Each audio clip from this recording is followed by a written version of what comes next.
Hey guys, Megan here. Ernie Jr. Ernie here. And I'm Stephanie. We are Barn Besties with Farm Fresh Advice. And what are we seeing today, guys? I see some good stuff behind us. Yeah, Got some hay? we're looking at our hay.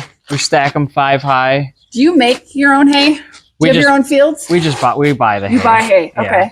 Yeah. And so Megan and I both have talked about when we started with our farms, we were throwing small squares. That got really old really fast. I switched to round bales in the large square bales. And honestly, when I had my UTV, just backed my UTV up, some slabs off, they worked really well.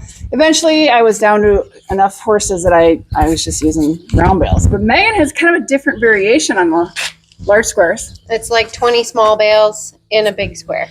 So they get delivered like a big square. Yeah. But then you open them up and you got small squares. And we never touch it.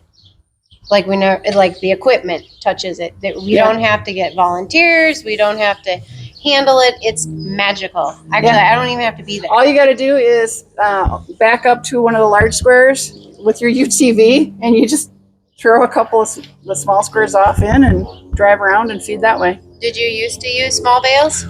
Long time ago. Yeah. And it's really fun, said no one ever. Yeah. No, we never go back to that. Yep, never go back. And you have a beautiful hay storage shed here. So tell us about this barn. Well, it's original to the farm. We've done a lot of work keeping it up and maintaining it. It's still not quite done, but we're eventually going to have the whole thing concreted. Okay. And I redid all the barn beams except for one section I have to redo yet. But we stack them in here as tight as we can get them, and it's impressive. It's totally full in fall when we're done with hay. And do you know how many big squares you can get in here when she's full? We've had about 500 big squares in here. That's impressive. And then there's some rounds and so forth we get in here. The one bay is just strictly going to be for shavings. Okay, sure. Yeah, I mean, I love this barn. They don't make barns like this you could anymore. Never replace you this. Can't find like 1 foot in the length of the beams in a 1 by 1 foot or 12 by 12, however you want to call it. You can't find that. Yeah, that's a 12 by 12 oak timber. Yeah. And that's the width of the barn here is 35 feet. You'll never find an oak tree like that anywhere anymore. You couldn't even buy that. No. And some of them up in the roof there. Yeah, the trusses and all that. Yeah. I mean, this is why, like, I'm always sad when we see older barns like this. People have kind of let them go. The weather gets in them and they fall down, and it's like, the wood is so valuable, the structure, the way they were built. I just see all the timbers you have up in there, and it's impressive. Well, we want to build another platform so we can, once I get the floor done in that section, we're going to put my farm equipment up above in there over winter that I don't need.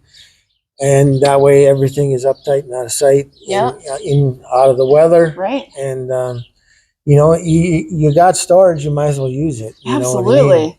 You never have enough storage. Is this barn big enough for all year? Okay. Yeah.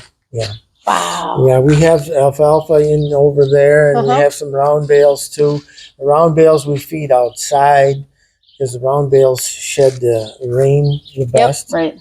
And we take the big squares and we feed them in the pastures, but we cut them in half and then retie them and put hay nets around them. I did the same thing. So I obviously, like we were saying, if I was using my big squares, I was feeding the big slices. But when I switched to round bales, I was using the hay nets too. Again, hay chicks, love them. And Megan and I have made videos on those before. You guys can check those out on the channel. But I find the wastage is so minimal when using these compared to what it was when I didn't use those.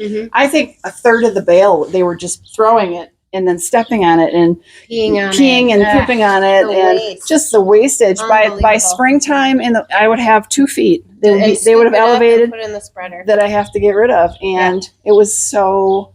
It's expensive. So minimal. To waste so much hay. It was bad. So not good. Yeah, I love the hay nut. So this barn is lovely. And all your equipment, do you mostly stack here again with the skid loader, you said? Yeah, very maneuverable. Mhm. I love the big doors too. Yeah.